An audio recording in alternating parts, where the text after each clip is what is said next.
Colors channel पर telecast होने show यानी हम बात करें छोटी सरदारनी की, जिसकी आज रात के एपिसोड में काफ़ी बड़ा धमाका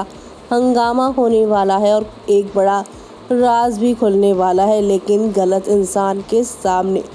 जैसे कि आप सभी को तो पता ही है कि राना और उसके छोटे भाई के साथ कुलवंत पहुंची हैं, वो भी दिल्ली विक्रम के अतीत का पता लगाने। जी हाँ, क्योंकि कुलवंत को इस बात का शक है कि जो विक्रम है वो असल में मानव ही है और इसकी यहाँ पर जो कंफर्मेशन है वो हो चुकी है पूरी तरह से। कल के एपिसोड में यहाँ दिल्ली के घर जाकर कुलवंत को मालूम चलता है कि 1 साल पहले ही विक्रम को यहाँ पर ये फैमिली मिली है। जी हाँ, 1 साल पहले ही मानव को आप सभी की कुलवंत ने मारा था और तब उसे जख्मी हालत में यहाँ पे एक ब्रिगेडियर ने अपने घर में रख लिया था और अब वो उसे यहाँ पर अपना बेटा ही मानता है। अब यहाँ पे आपको बता दें कि उस समय विक्रम की याददाश्त पूरी तरह से जा चुकी थी। वो मानव है ये भी उसे नहीं मालूम था, लेकिन कुलवंत ने इस बात का भी खुलासा किया है कि मरने से पहले वो IAS के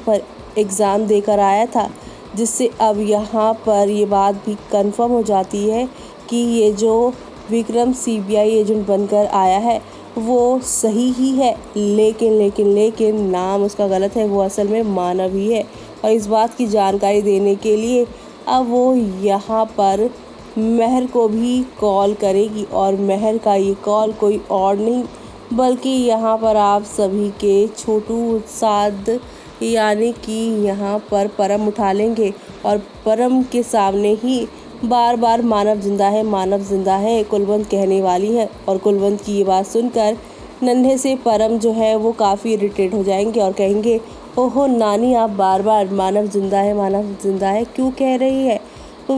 अब कहानी में तड़का ये है कि परम जब ये बात कह रहे होंगे तो उनके पीछे कोई और नहीं बल्कि अदिति बैठी होंगी, जो कि ये जानती हैं कि विक्रम जो है वो मानव का इन दिनों नाटक कर रहा है। और जब उसके सामने आएगा कि मानव जिंदा है तब उसे भी इस बात पर शक हो जाएगा, कहीं विक्रम ही तो मानव नहीं जो अपने अतीत का पता लगाने की कोशिश कर रहा है। इन सब के बीच में आप सभी देखेंगे कि महर के दिल की जो बात इतने दिनों से छुपी हुई थी वो आज रात वो कहती नजर आएंगी सरबजीत के सामने। जी हाँ, प्रपोज करती हुई नजर आएंगी महर सरबजीत को, जो देखना शो के आज रात के एपिसोड में काफ़ी मज़ेदार होने वाला है।